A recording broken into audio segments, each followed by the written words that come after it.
What's up guys, AG Drawings here for episode 2 of the YouTube series. And this week it's taken us to the Printworks by Edward Everard in Bristol.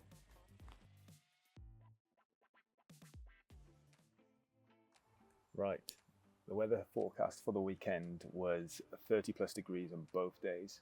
With the bank holiday weekend, so super excited, super stoked for that. Bank holidays always have a good vibe, I find, in my experience. Want to spend at least 8 hours on site. Bristol, just over the bridge, approximately an hour to an hour and a half. So if I'd left early enough, I'd be able to have a decent amount of time on site.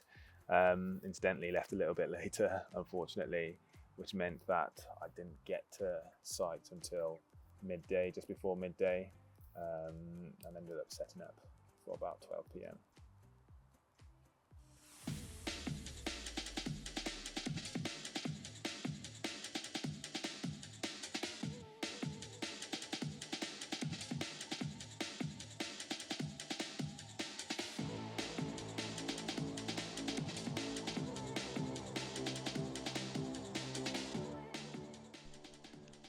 Right, finally starting to draw here. Doing the construction lines, I'd already set out the centre, the vertical and the horizontal, and I was working to infill the details off that.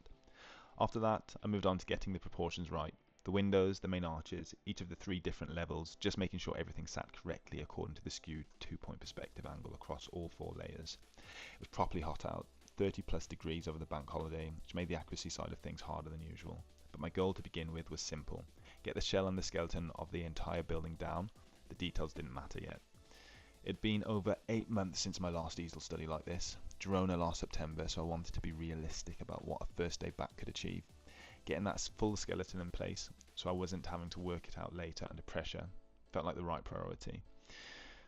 I thought that was a reasonable place to conclude after a full day's worth of drawing, or not even quite a full day, given how late I'd actually got onto site. Ultimately, I think it was successful. I got the 2 windows on the second floor, the main entrance, and a faint shell of the windows on the ground floor. Above that, the proportions of the upper windows, and finally up to the very top of the pinnacle. The overall shape of the building in outline was there by the end of day 1.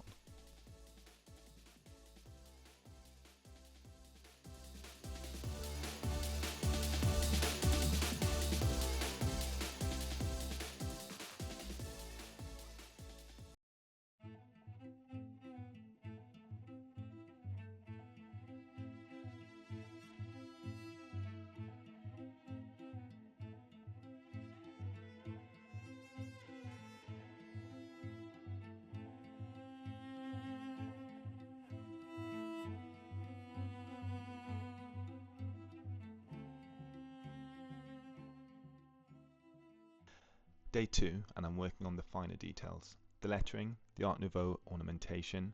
I don't typically pencil under before inking.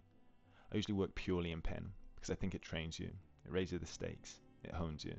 But this was intricate enough that I led with pencil first this time, then went over it in pen once I was happy. I'd also done a sketchbook study on a prior visit. I've passed this building a number of times. I've stayed at the Clayton a number of times too. Always wanted to draw it, and thought a smaller study beforehand would set me up well for tackling it at this scale. You'll see that pinned to the top of the easel there. I'm trying to bring the drawing as a whole up to the same level of detail, rather than finishing one area completely before moving on to the next. The danger of working in isolated patches is that your proportions can end up skewed if you're not raising everything together. So even here, I'm moving across the facade rather than settling into one corner. The windows specifically are something I'll spend more time on at some point. Here, I'm just setting the vertical lines within the frames, then filling in the panels themselves. And also, part of the whole, the geometry works, they're in proportion, but I don't think a window like this would stand up as its own drawing yet. There's something in how I represent that detail I still want to develop. Looking forward to revisiting that at a later date.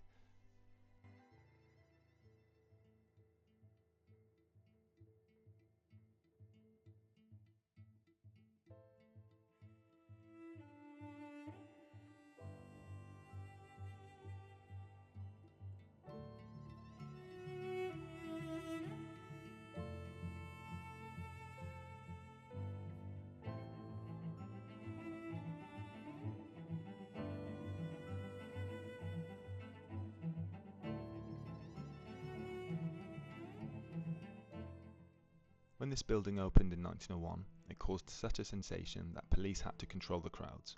Bristol had never seen anything like it. But look closer, because what I'm actually drawing is a mask. The printing works behind this facade was demolished in 1970. The whole ceramic wall was saved and pinned onto what's now a hotel. This is facadism at its purest. The face survives, the building doesn't. Even the details are jokes. Those two figures either side, working their presses, that's Gutenberg and William Morris, and the patterns behind them aren't decoration, they're their own typefaces. And right at the top, the woman holding a lamp and mirror is the spirit of literature, light and truth, presiding over a figure reading a magazine cheekily titled Illogical. As an architect, drawing this feels like sketching graphic design that accidentally became a building. So, is this a preservation win, or a billboard wearing a building's face? And if you could only save the front or the interior of a building like this, which would you choose?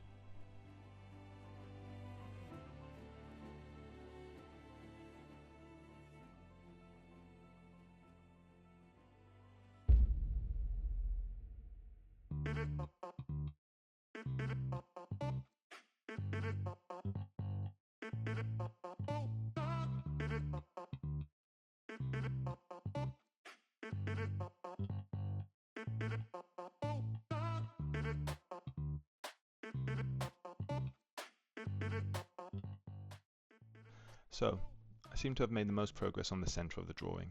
The lettering, the ornate detailing, took a considerable amount of time, more than I'd expected going in. I started by working up the base, just the geometric massing of the stairs and whatever those flanking elements either side are called, trying to get the proportions right there before adding any surface detail. Once that felt solid, I moved up toward the pinnacle of the building. I still need to do the detailing at the top, but that was actually interesting to draw because of the perspective involved. Fortunately, it's not an intricate form in itself, so working out how it skews across the face of the building wasn't too challenging, even at the height and the angle. Then I returned to the lettering. My strategy at this point in drawing is, when I've got the energy, I tackle the intricate detail, the lettering, the ornamentation, the parts that need real concentration. When I don't, I switch to the low effort, low thinking areas that still move the drawing along, filling in the blacks around the lettering for instance, rather than sitting idle or forcing detail work when I'm not feeling sharp enough for it. At this point I am umming and ahhing about whether I should put the sides in or not, because it wasn't in my original plan. I wasn't sure how it would sit, so I decided to return to the lettering and work on that a little.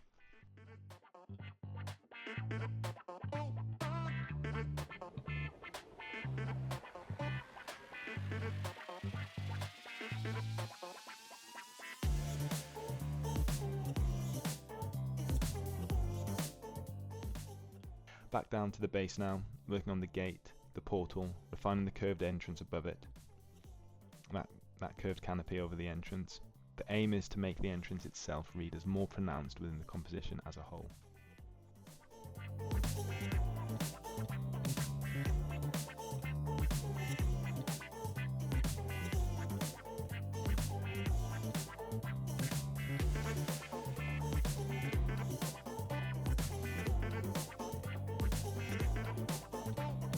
It's interesting because at this stage of the drawing, arguably the drawing's already completed and don't necessarily need to work anymore, but in this instance I decided that I wanted to add flanking elements either side of the main study just to frame it.